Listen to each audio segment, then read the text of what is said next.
My son, a terrible darkness has returned to our world.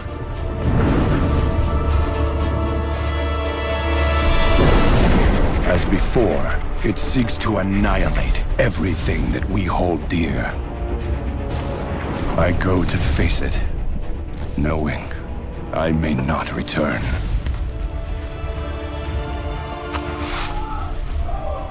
They're coming! They're coming back!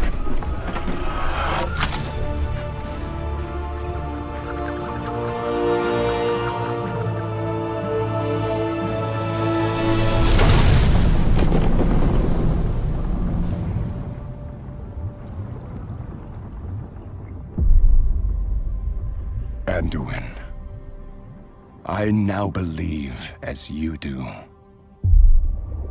that peace is the noblest aspiration.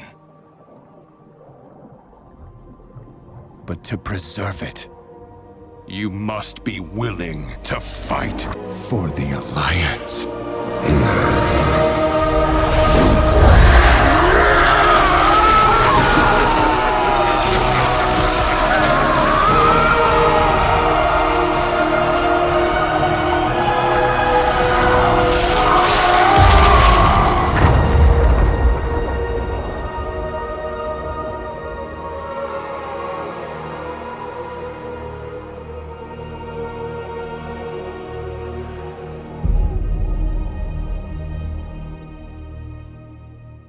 Hello everyone! With patch 7.2, we return to the site where the Alliance lost their king. We have learned much, gained many allies, and taken down many of our enemies. We're working our way to assault the Tomb of Sargeras itself, to seal off the Legion gateway and stop this Legion invasion. Off the coast, at Forlorn Depths, we find a battered trinket. Its brass exterior is inlaid with an intricate filigree, though much of the detail has been battered by rocks and waves. Clearing away the grime and salt encresped in the clasp, we managed to open it and figure out that this was a compass, or was at least. The glass face is shattered, the needle is bent and is unmoving. Set into the lids is a portrait. The paint is faded and waterlogged, but the subject is unmistakable. It's the face of young Anduin Rin. This was the compass used by his father as they made their way to the broken shore, so he returned it to the king at Stormwind Keep. Be vigilant. I had this compass crafted for my father's birthday. I gave it to him a few months before my ship ran aground on Pandaria. A lifetime ago. Since this war with the Legion began, I've barely had a chance to think, or breathe, or to mourn. Perhaps it's time to change that. Thank you for bringing my father's compass back to me. It is a reminder of how much I miss him. The very next day, Captain Swader of the Stormwind Royal Guard is waiting for us at Deliverance Point. Our presence has been requested by the Royal Court since the Crown has urgent need of us. King Greymane, who is apparently healed from his wounds inflicted by Sylvanas, is anticipating our swift arrival. Our guest arrives. Perhaps now there is hope of reaching the king. Anduin is nowhere to be seen and hasn't been the same since we brought him his father's compass. He's become listless, distracted. Yesterday morning he left the keep without so much a word. The Royal Guard has been ordered to follow him to the cathedral, where he is gone to pray, and since we're the ones who brought this melancholy upon him, Greymane believes that we must convince the boy to resume his duties. Anduin refuses to eat or sleep. He ignores every plea to return to the palace. Nothing I say seems to offer comfort. I understand the need to mourn, but the king's place is on his throne. The broken shore must be our focus. Convince Anduin to end his vigil. At the cathedral, we find the king, who wonders if Greymane is more concerned about his well-being or keeping up the appearance that everything is normal. His father was a legend, oversaw the rebuilding of Stormwind, stood toe-to-toe with dragons, has led the Alliance to numerous of victories. Then, one day, he was gone. Anduin wears his crown, he holds his title, but he has done nothing to earn them, or the faith of his people. He has spent the war in the keep, surrounded by guards and advisors. He feels the need to walk the streets of Stormwind, to know whether it is hope or fear that beats in the heart of his people, and we're welcome to accompany him. I'll need a disguise to move through the city without attracting attention. I think I know just the spell. Follow me. This disguise is so good that not even the royal guards notice that Anduin's walking away. Nope, no Anduin here. I think it's time that we get some new guards. Stormwind has always been my home. I know its shops and streets as I do the back of my hand. Yet, even as I walk these familiar steps, I've never felt more lost. Jenny Winslow had her cousin's body brought from the broken shore last week, and she expects a lot more to follow. At least we're safe here in Stormwind. King Rin will keep the city safe, Roy Pitt says, but Jenny is not convinced. How exactly will he keep an endless army of demons from invading and killing everyone? They're right to be afraid. If we fail to stop the Legion on the broken shore, the demons will strike us here, at our home and hearth. Further down the road, we find some kids playing playing kings, and one of them is going to be King Anduin and kill every demon that he sees. Nah, says Karen, don't be Anduin, be Varian, he was way tougher. Yeah, my dad says so too. Okay, I'm King Varian, look out demons! I can't blame the lad for his choice. My father sacrificed everything to save his people. He was a great king. I have not returned to Lion's Rest since my father's memorial was moved here from the keep. The war has consumed all of my energy and attention. I've not had a moment to grieve. Since you brought my father's compass back to me, I've prayed to the light for guidance, and to know his spirit is at rest. The light doesn't answer. My people like me, respect me, but they don't believe in me. Not like they believed in him. I've heard the voice of the people, but how do my father's advisors feel? I fear they do not trust me as they did my father. I must know. It seems Gen and Velen are speaking about me, but I can't quite make out the words. The young king will become a great leader. I have foreseen it. Visions don't win wars, Prophet. The boy has a good heart, but he's untested. The light is strong with Anduin. He will grow into his crown. We must have faith. We need more than that, and so does he. Anduin wasn't there on the broken shore. He hasn't seen the sacrifice his soldiers made, that they continue to make. A king must know the weight of the orders he gives, the price of them. If a compass breaks his spirit, how will he respond when the war arrives on our doorstep? Anduin believes that they are right, that they are absolutely right. The time has come for him to leave the safety of the keep and travel to the broken shore himself to see the place where his father died. If he is going to be the king that his father was, the king that Stormwind deserves, then he has to know firsthand the threat that his people face. We'll inform his advisors that he is gone, since they only tried to stop him, and will wait for us at deliverance point. Thank you, my friend. I know what I must do to learn the weight of my father's crown. I must go to the broken shore and see for myself the sacrifice he made. Let's go. This land is far worse than I had imagined. My father sought to shield me from the war, insisting I stay behind because a Rin must always rule in Stormwind. But I saw the truth in his eyes, his fear of losing me. When my mother died, I was all he had left of her. Come, let us press forward.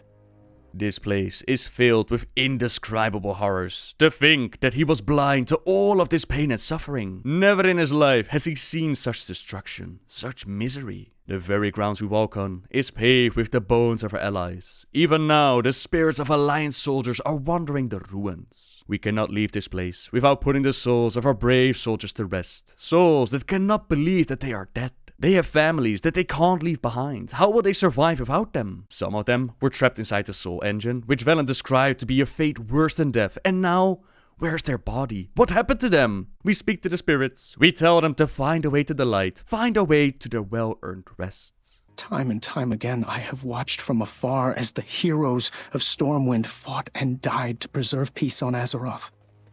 My father was not the first king of Stormwind to die fighting the Burning Legion. My great-grandfather, King Barathon, and my grandfather, King Lane, also paid the ultimate sacrifice. The kings of my family have always fought shoulder to shield with their soldiers for the freedom of Stormwind. Come, let us press forward.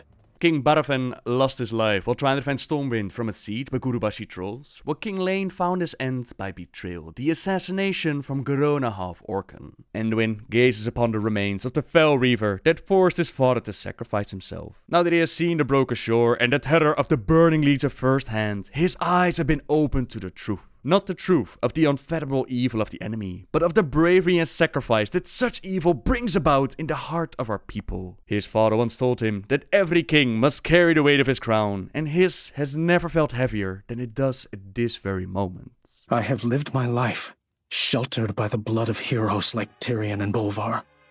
Heroes like my father. The time has come for me to do the same. Take me to the place where my father died.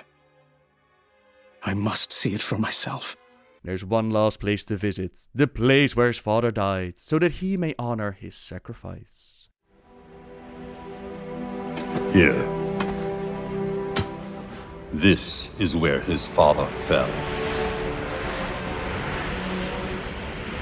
The boy has never known the horrors of the Legion, as we have.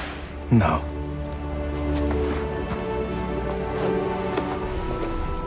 I haven't. Anduin. How could you just leave? I had to come here.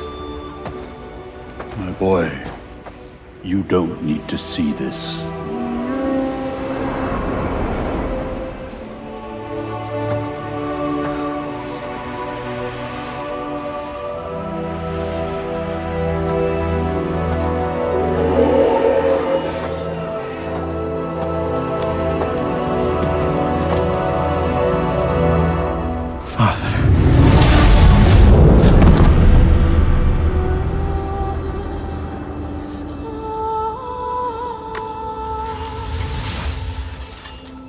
You never surrendered. Even here, at the very end.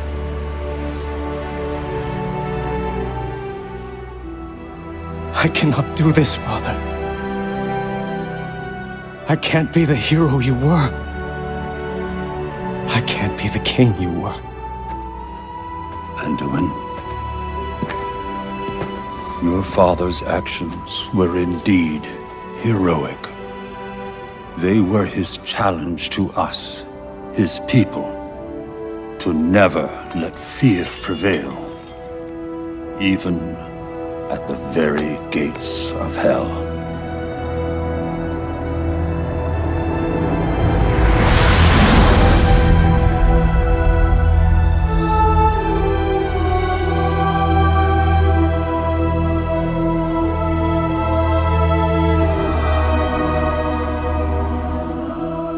What am I supposed to do now?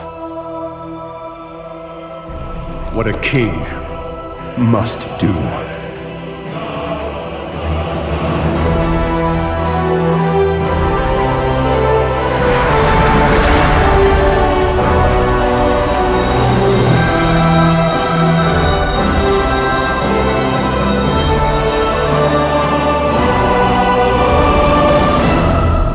Watch out, Legion. Anduin is coming for you now. And besides the part of Charlemagne just lying there on the ground, no Legion forces or any of our troops that spotted it, besides that minor thing, I freaking love the cinematic. It has a very nice callback to Siege of Orgrimmar. There's Anduin reflecting on his father's life and the path that's before him, placing son and father at the Valley of Heroes, where some of the greatest heroes of the Alliance are honored. A very, very nice touch. King Varian has left some mighty big shoes to fill, but let's not forget that through most of his life, it was Anduin that was the voice of reason for the king. It doesn't always take a warrior to lead a kingdom, and yet there are times when you must be willing to fight.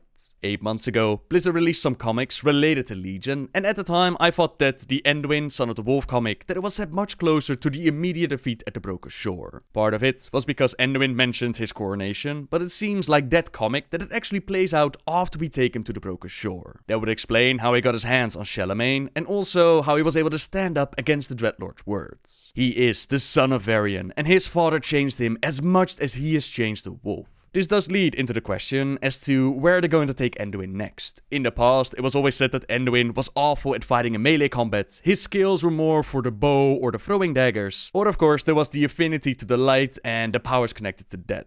This doesn't mean that a future for Anduin as a paladin is entirely impossible. The line where he says that his father tried to shelter him from the war, that is very similar to Arthas as a young boy telling Varian that his father too tried to protect him, which is why his training hadn't really begun yet. Varian's father had also tried to protect his son, and he had failed. The realities of life, they have a way of intruding like that. So perhaps this will be the beginning for Anduin to embrace the warrior side of things and eventually fulfill the prophecy as seen by Velen. Instead of the prince, an armored warrior stood before him, his plate, helm and breastplate shining with the essence of light itself. The warrior wielded a sword forged from the same material as the armor, held it aloft as he perched on an outcropping. Whether it was on another world or Azeroth, Velen couldn't quite tell. And suddenly, the dark sky above erupted with the combined chivalry of Azeroth's races. The Blood Elves, Orcs, Trolls, Tauren, and even the accursed undead and the scheming goblins rode flying mounts of every sort and description. They were armored and armed in magical weaponry, glowing with so much power that it hurts Velen's eyes to look at them. Besides the legions of the Horde, the ancient Night Elves charged with humans, dwarves, and gnomes, whose ancestors formed the original alliance, and the shape-changing Worgen were united with them.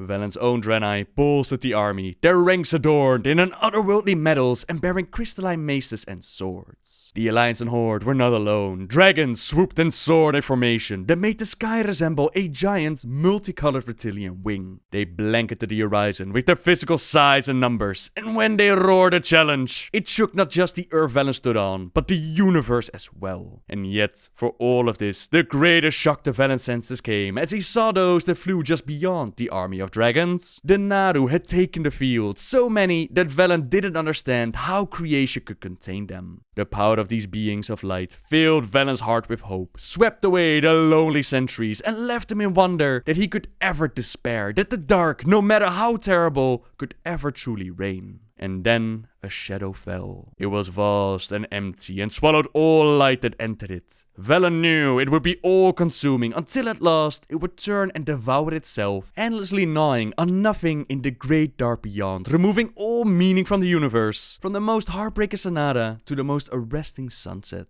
It was too terrible to see, to comprehend, and yet the army headed straight for it, and the light began to fade. Now, of course, a prophecy does not mean that it is certain. It could also be that Anduin remains a priest, who knows? But I thought that this questline, including the cinematic, was freaking awesome. It does suck that it's not available for the Horde. As far as I know, all they got this week was Khadgar's Turning quest, which, was not really amazing. You could say that at the start of Legion, the Horde already got an additional cinematic, with Vol'jin passing on leadership to Sylvanas. There are also rumors about an upcoming Vol'jin quest with his tusk, but if that's the case, then I don't recall it being data mined from the PTR or whatnot.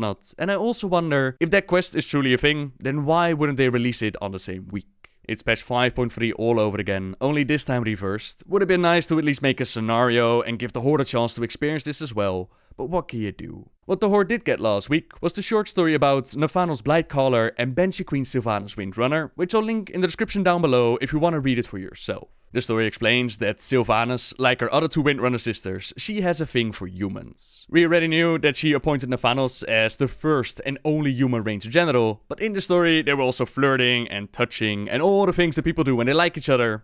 Well, not all the things that people do. Anyways, it then flashes forwards to Nathanos jumping down on a recent victim, being turned into an undead as the plague is spread across the lands of Lordaeron. Sylvanas, now undead herself, she shows up to recruit her champion back into her service as they're now able to set themselves free from the will of the Lich King. Another fast forward to more recent times where Nathanos is summoned for a special ritual. As all undead, decomposing is definitely a problem, but a beloved Valkyr have a solution. Once, Arthas forced the Valkyr to raise Death Knights for his army. That was a much more potent ritual than the one that they now use to transform fresh corpses into Forsaken. They can still use their powers to reshape Nathanos' body and make it stronger and more enduring. It's a difficult endeavor, one that they are reluctant to undertake, since without the Lich King's energies feeding them now, the Banshee Queen believes that it requires a portion of their own essence to succeed. That is why they can't do it for all the Forsaken, but since Sylvanas has a Banshee boner for a champion, Nathanos is chosen to undergo the ritual. As fuel for his new body, they captured his cousin, who has joined the Argent Crusade, which means that they actually give an explanation as to why Nathanos got a new model with Legion. After the ritual is done, he notices how his body is a lot stronger, how his voice is different, but he now also picks up the delicious smells of the corpses within the Undercity. This is something that he'll have to deal with, and for the briefest of moments, he also feels the touch of something foreign, of something unsettling. A sensation absent since the day that he had died, a weakness of mortality. he felt regrets for what they did to his cousin. This story gives a bit of insight to the Nathanos-Sylvanas relationship, and it adds a bit more depth to the love puppy that we quested with during Stormheim. For the Dark Lady.